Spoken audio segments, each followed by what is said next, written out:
Novel Audio presents Buying Time by Joe Haldeman. Read for you by Eric Vale.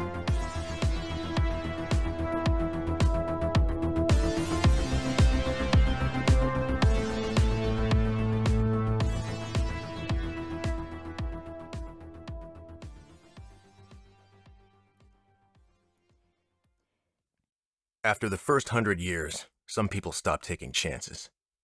With a new young body, or at least a healthy one, every 10 or 12 years, there's a strong temptation to go out and use it.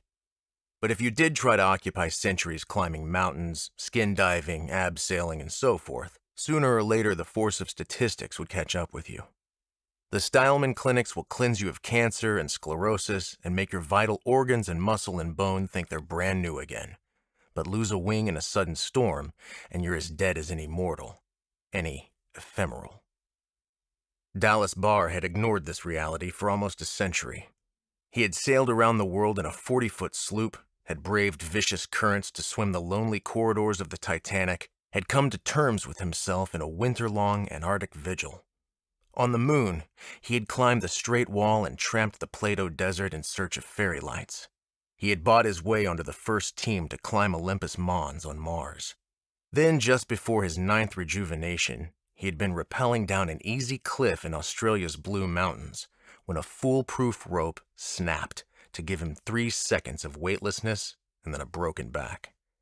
That almost killed him, twice. It's hard to amass a fortune immobilized inside a body cast and either distracted by constant pain or dulled by analgesia. The 9th fortune is easier than the first, though, and a person without a knack for making money has to get used to the idea of growing old.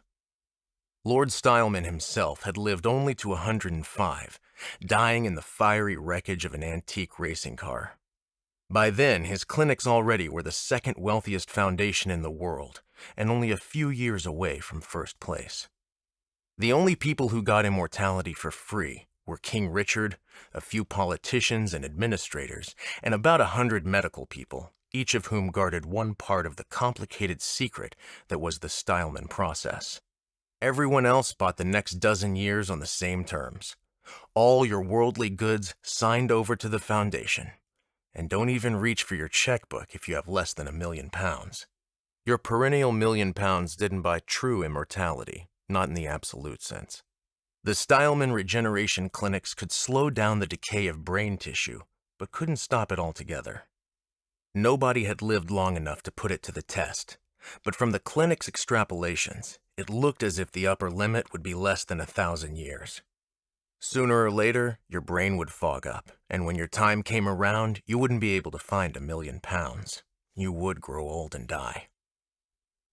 Dallas Barr didn't spend much time mulling over that, even though he'd been in the first Stileman group and was therefore one of the oldest people in the world.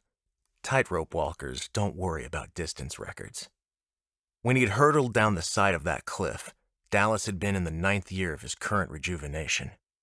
A disastrous poker game in Adelaide, which he'd hoped would put him over the £1 million mark, had left him with less than 50,000 Australian dollars.